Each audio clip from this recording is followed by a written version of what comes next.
Hello friends, आज की class में हम आव्यूह की टॉपिक पर चर्चा करेंगे, यानी आव्यूह के बारे में स्टडी करेंगे। तो आइए देखते हैं आव्यूह।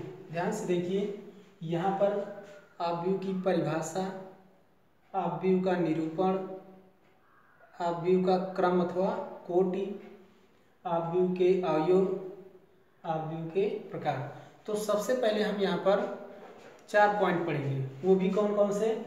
आव्यूह की परिभाषा यानी डिफिनीशन ऑफ मैट्रिसेस, आव्यूह का निरूपण representation of matrix, order of matrix और ऑर्डर ऑफ एलिमेंट्स। इन चारों के बारे में हम पहले पढ़ेंगे, नेक्स्ट उसके बाद आव्यूह के प्रकार देखेंगे। तो आइए देखते हैं कि आव्यूह की परिभाषा किसे कहते हैं। वास्तविक तथा काल्पनिक संख्याओं को, वास्तविक तथा काल्पनिक संख्याओं को यम पंक्तियों तथा स्तंभों में व्यवस्थित करने पर प्राप्त आयताकार अथवा वर्गाकार सारणी आव्यूह कहलाती है। उसके बाद क्या है? आव्यूह का निरूपण। आव्यूह को सदैव अंग्रेजी वर्णमाला के कैपिटल अक्षर से ही प्रदर्शित करते हैं, क्योंकि अंग्रेजी वर्णमाला के छोटे अक्षरों से आव्यूह के अवयव को सदैव प्रदर्शित किया जाता है। आव्यूह के अवयव को सदैव गुरु कोष्ठक या बड़े ब्रैकेट के अंदर लिखा जाता है। ए बराबर ये ब्रैकेट के अंदर आव्यूह के अवयव होंगे, जैसे ए बी सी डी। ये क्या है? आव्यूह के अवयव। आव्यूह को सदैव बड़े ब्रैकेट के अंदर ही प्रदर्शित किया जाता है, लिखा जाता है। और ये बराबर ये लिखा जाएगा। ये क्या बता रहा है कि आव्यूह किसके बराबर लिखा हो। कहने का मतलब कि ए बराबर ये जो बता रहा है, ये आव्यूह को प्रदर्शित कर रहा है। नेक्स्ट क्या है? आव्यूह का क्रम या कोटि। आव्यूह का क्रम या कोटि से हमें ये पता चलता है कि आव्यूह कितने क्रम का है, मतलब कि उस आव्यूह में कितनी पंक्तियां या कितने स्तंभ हैं, उसका जो गुणनफल होता है। कहने का मतलब जो यहाँ पर लिखा जाता है यम क्रॉस यन, इस पूरे वैल्यू को हम क्या कहते हैं? आव्यूह का क्रम या कोटि कहते हैं। आव्यूह में सदैव पहले पंक्तियों की संख्या, तत्पश्चात गुणा का चिन्ह लगाने के बाद स्तंभों की संख्या लिखी जाती है। मेरे ख्याल से ये बात आपको समझ में आ रही होगी। नेक्स्ट क्या है? हमें आव्यूह के अवयव, इसको हमने बता दिया। तो आव्यूह का ये क्या है? जैसे हम देखते हैं एग्जाम्पल, ए बराबर ए बी सी डी। ये क्या है? आव्यूह के अवयव हैं। आव्यूह के अवयव को सदैव बड़े ब्रैकेट के अंदर लिखा जाता है। इस बड़े ब्रैकेट को हम दूसरे नाम से भी जानते हैं, जिसे हम गुरु कोष्ठक भी कहते हैं। आव्यूह के इस कॉर्नर पर यम क्रॉस यन लिखा जाता है। यम को सदैव पंक्तियों की संख्या, यन को सदैव स्तंभों की संख्या कहते हैं। इस तरह से जैसे हमें पता करना हो कि ये मैट्रिक्स कितने ऑर्डर की है या इसमें कितने पंक्ति या कितने स्तंभ मौजूद हैं, तो हम सबसे पहले ये देखेंगे कि इसमें कितनी पंक्तियां हैं। तो पंक्तियों की संख्या को सदैव क्षैतिज लिखा जाता है और स्तंभों की संख्या को सदैव ऊर्ध्वाधर लिखा जाता है। तो इसमें जितनी पंक्तियां होंगी उनको गिन करके यम के स्थान पर लिखेंगे, और जितने भी स्तंभ होंगे उनको गिन करके हम यन के स्थान पर लिखते हैं। तो आइए इसको हम देखते हैं आगे। तो जैसे यहाँ पर कितनी पंक्ति है? 1 2, 2 पंक्ति है। इसका मतलब यम बराबर कितना हो जाएगा? 2 हो जाएगा। 1 2, 2 स्तंभ है, इसका मतलब यम बराबर कितना हो जाएगा? 2 हो जाएगा। तो इस तरह से यम की जगह पर 2 हो जाएगा और यन की जगह पर 2 हो जाएगा। इस तरह से ये पूरी की पूरी मैट्रिक्स क्या कहलाएगी? 2 क्रॉस 2 ऑर्डर की मैट्रिक्स कहलाएगी। जरूरी नहीं है कि यम बराबर यन हो। कहने का मतलब हमने एक एग्जाम्पल लिया था, यम बराबर 2 भी हो सकता है, यम बराबर 3 भी हो सकता है। कहने का मतलब ये वर्गाकार भी हो सकता है और आयताकार भी हो सकता है। जैसे यहाँ पर यदि हम दूसरा एग्जाम्पल लें, तो जैसे b बराबर ब्रैकेट के अंदर ABCDEF, ये क्या है, ये कैपिटल बी आव्यूह को प्रदर्शित कर रहा है, और ABCDEF ये क्या है, उस आव्यूह के आयु है जिससे आव्यूह का निर्माण हो रहा है या आव्यूह बन रहा है। तो इसमें कितने पंक्ति हैं, 1 2, तो जितनी क्षैतिज लाइनें होती हैं उन्हें आव्यूह की पंक्ति कहते हैं, और जितने ऊर्ध्वाधर होते हैं उसे हम आव्यूह के स्तंभ कहते हैं। तो 1 2 यम बराबर कितना हो जाएगा, 2 पंक्तियों की संख्या सदैव पहले, और 1 2 3 स्तंभों की संख्या सदैव बाद में। तो इस तरह से 2 पंक्ति हो जाएगी इस आव्यूह में और 3 स्तंभ हो जाएंगे इस आव्यूह में। मेरे ख्याल से आपको कन्फर्म में समझ में आ गया होगा। यदि आपको थोड़ा सा भी डाउट है तो वीडियो को रोक करके फिर से रिपीट करके आप देखिए। नेक्स्ट देखते हैं आव्यूह के प्रकार। आइए देखते हैं आव्यूह कितने प्रकार के होते हैं। तो इस डिफिनीशन को देखिए, थोड़ा ध्यान से समझना। रीज़न क्या है, क्योंकि आपको ऐसा लग रहा होगा कि डिफिनीशन पढ़ने से कोई फ़ायदा नहीं, जितना हमारे इसमें टाइम लॉस होगा उसको हम दूसरे में खर्च करेंगे, दूसरे क्वेश्चन पर खर्च करेंगे, तो मेरे ख्याल से ज़्यादा समझ। बिना डिफिनीशन के आप इसके सवाल को नहीं सॉल्व कर सकते, आपको क्वेश्चन समझ में नहीं आएगा। इसलिए पहले आप बेसिक को ध्यान से पढ़िए और उसके बाद आप क्वेश्चन को सॉल्व करेंगे, प्रश्नावली सॉल्व करेंगे तो आपको बहुत इजी लगेगी, बहुत आसानी से कम समय में सॉल्व कर सकते हैं। इसलिए डिफिनीशन को ध्यानपूर्वक समझ करके पढ़िए। नेक्स्ट क्या है, आव्यूह के प्रकार, टाइप्स ऑफ मैट्रिसेस। तो आव्यूह का जो पहला प्रकार है, पहला है क्षैतिज आव्यूह। क्षैतिज आव्यूह, इस क्षैतिज आव्यूह को और हम क्या कहते हैं, क्षैतिज आव्यूह या हॉरिजॉन्टल मैट्रिक्स।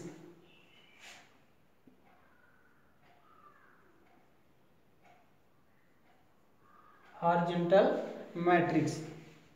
तो ध्यान से देखिए, क्षैतिज आव्यूह क्या है, ऐसे आव्यूह जिसमें पंक्तियों की संख्या कम तथा स्तंभों की संख्या अधिक होती है उसे हम क्षैतिज आव्यूह या हॉरिजॉन्टल मैट्रिक्स कहते हैं। जैसे A बराबर A11 A12 A13 A21 A22 A23।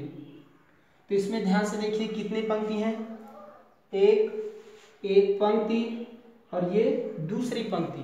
तो इसमें 2 पंक्ति हैं, तो पंक्तियों की संख्या पहले लिखेंगे, गुणा लगाने के बाद 1 2 3 स्तंभ हैं तो गुणे के बाद 3 लिख देंगे। अब इस प्रकार यहाँ पर हम देख रहे हैं कि A बराबर 2 पंक्तियों की संख्या और 3 स्तंभों की संख्या मौजूद है। दूसरा नेक्स्ट है ऊर्ध्वाधर आव्यूह, वर्टिकल मैट्रिक्स। तो आइए देखते हैं कि ऊर्ध्वाधर आव्यूह क्या है। जस्ट इसी क्षैतिज आव्यूह का विपरीत होता है। जैसे यहाँ पर 2 पंक्तियों की संख्या और 3 स्तंभों की संख्या है, तो इसी का क्रम बदल देंगे। कहने का मतलब कि पंक्तियों की संख्या को स्तंभों की संख्या पर और स्तंभों की संख्या को पंक्तियों की संख्या पर लिखने पर ये क्या बन जाएगा, ऊर्ध्वाधर आव्यूह बन जाएगा। आइए पहले डिफिनीशन बताते हैं, उसके बाद ये आपको क्लियर समझ में आ जाएगा। ऐसे आव्यूह जिसमें पंक्तियों की संख्या स्तंभों की संख्या से अधिक होती है उसे हम ऊर्ध्वाधर आव्यूह या वर्टिकल मैट्रिसेस कहते हैं। बात को फिर से ध्यान से समझिए। ऐसे आव्यूह जिसमें पंक्तियों की संख्या अधिक तथा स्तंभों की संख्या कम होती है उसे हम ऊर्ध्वाधर आव्यूह कहते हैं। जैसे हम मानते हैं B बराबर A11 A12 A21 A22, A31, A32। अगर ध्यान से देखिए तो यहाँ पर कितने पंक्ति हैं, 1 2 3, 3 पंक्ति है। तो पंक्तियों की संख्या पहले 1 2 गुणे के बाद स्तंभों की संख्या बाद में। इस तरह से ये क्या हो जाएगी, ऊर्ध्वाधर आव्यूह हो जाएगी, वर्टिकल मैट्रिक्स हो जाएगी। नेक्स्ट देखते हैं वर्ग आव्यूह यानी स्क्वायर मैट्रिक्स। तो इस तरह से नेक्स्ट कितना कौन सा हो जाएगा, वर्ग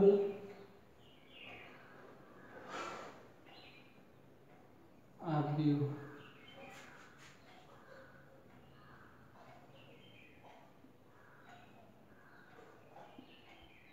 स्क्वायर मैट्रिक्स, स्क्वायर मैट्रिक्स क्या है, ध्यान से देखिए, ऐसे आव्यूह जिसमें पंक्तियों की संख्या स्तंभों की संख्या के बराबर होती है। ऐसे आव्यूह जिसमें पंक्तियों की संख्या स्तंभों की संख्या के बराबर होती है, इक्वल होती है, उसे वर्ग या स्क्वायर मैट्रिक्स कहते हैं। ध्यान से देखिए, जैसे हम मानते हैं ए बराबर बी बराबर सी बराबर, कहने का मतलब कि अंग्रेजी वर्णमाला के ए से लेकर जेड तक किसी भी कैपिटल अक्षर से हम आव्यूह को प्रदर्शित कर सकते हैं।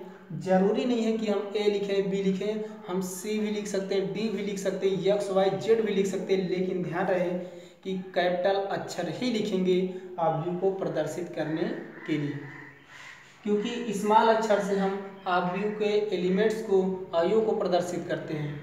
नेक्स्ट क्या हो जाएगा, ये हो जाएगा जैसे A11, A12, A21, A22।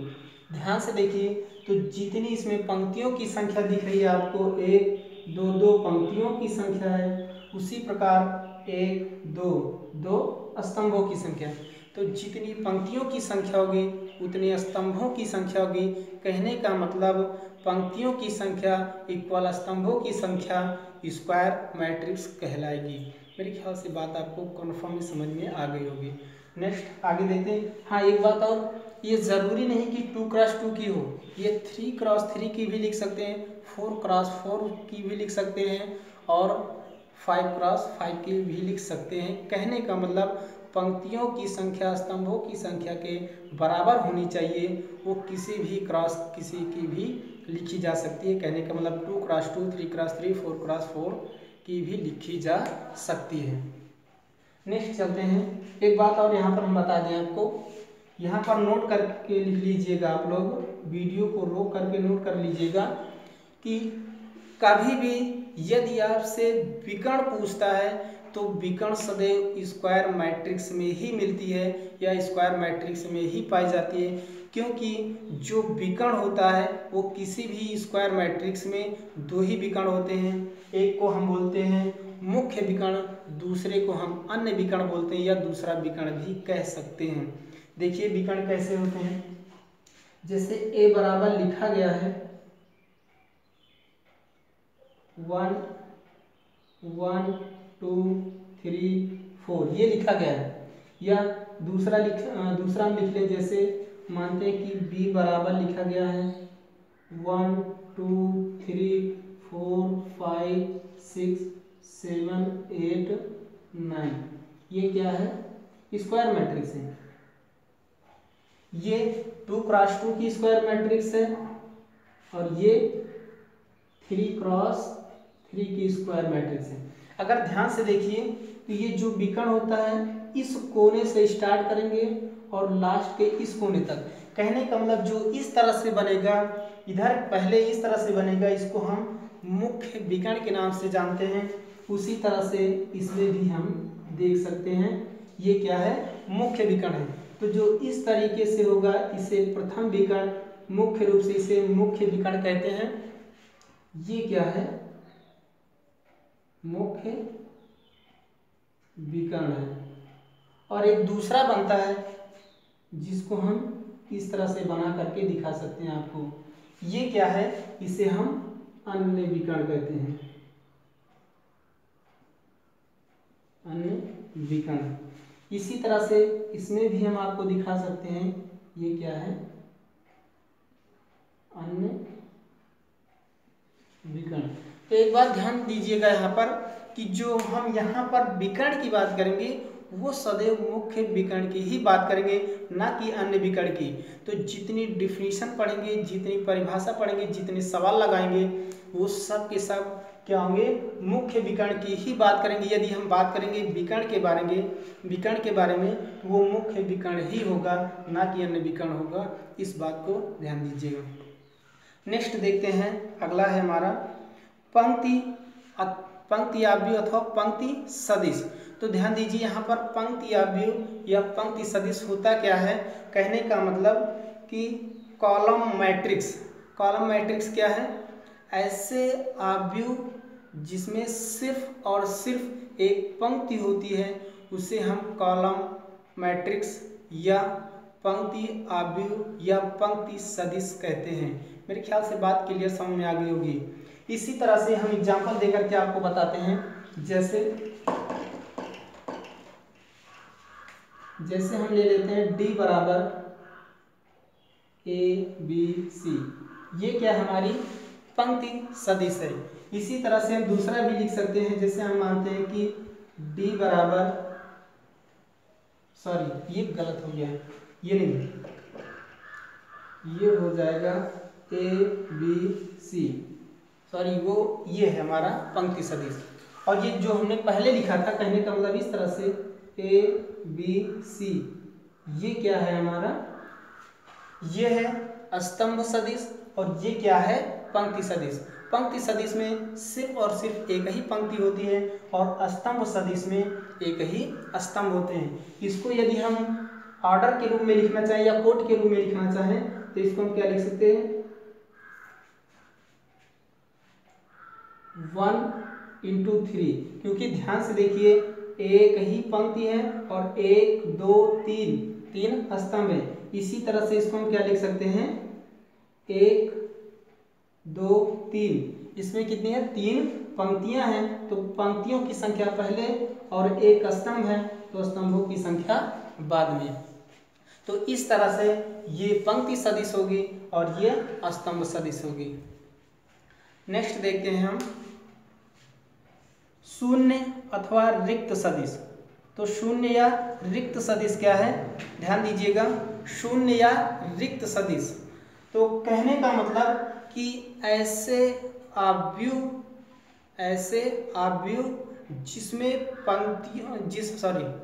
जिसमें सभी अवयव शून्य के बराबर होते हैं उसे हम शून्य सदिश या शून्य आव्यूह कहते हैं। कहने का मतलब कि ऐसे आव्यूह जिसमें अवयवों की संख्या शून्य होती है उसे हम शून्य आव्यूह कहते हैं।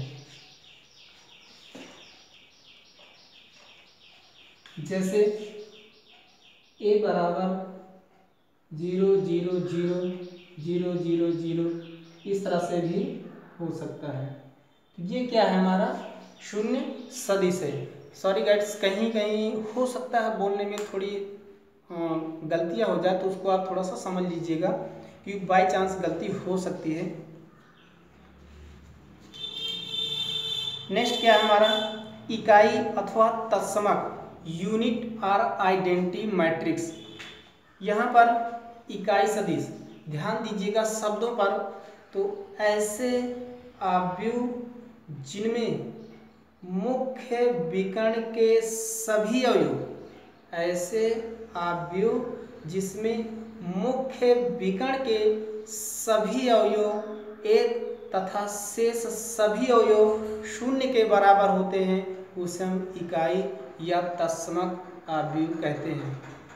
जैसे ये क्या है, ये हमारा मुख्य विकर्ण है।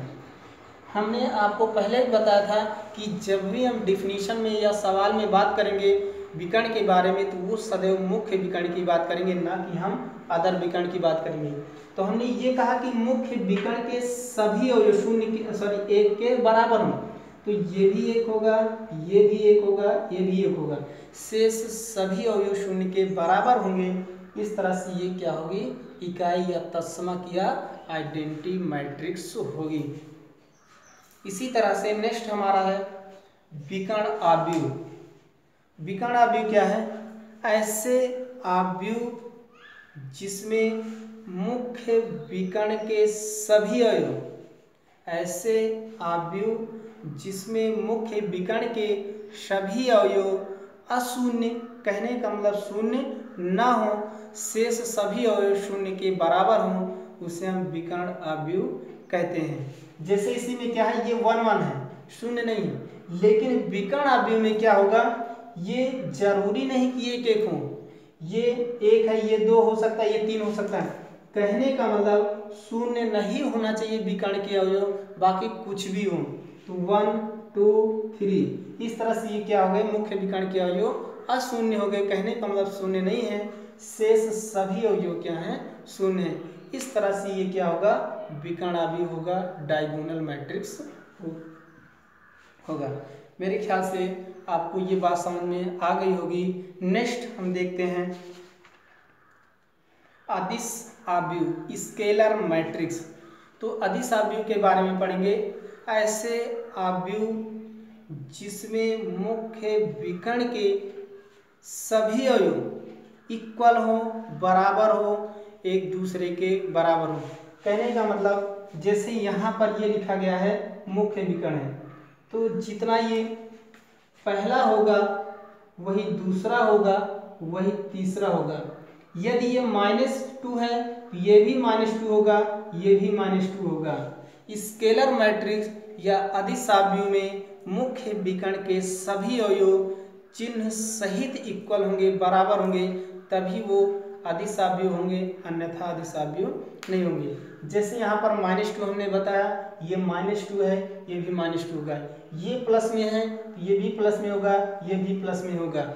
जो भी संख्या ये होगी वही तीनों की तीनों संख्याएं होंगी, तभी अदिश आव्यूह होगा, अन्यथा अदिश आव्यूह नहीं होगा। इस तरह से हम एक इम्पॉर्टेंट नोट से देखते हैं। प्रत्येक इकाई आव्यूह एक अदिश आव्यूह होती है। इसी प्रकार प्रत्येक अदिश आव्यूह एक विकर्ण आव्यूह भी होती है। एक बार फिर से, प्रत्येक इकाई आव्यूह अदिश आव्यूह होती है। इसी प्रकार प्रत्येक अदिश आव्यूह एक विकर्ण आव्यूह होती है। इस बात को ध्यान दीजिएगा। एग्जाम्पल के माध्यम से हमने आपको बताया है, उस एग्जाम्पल को आप नोट करके कॉपी में देखिएगा, तीनों में तुलना करवाइएगा, आपको क्लियर समझ में आ जाएगा।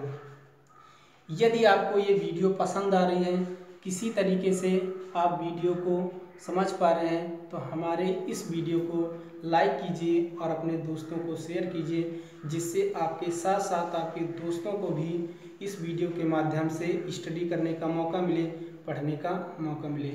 थैंक यू, धन्यवाद।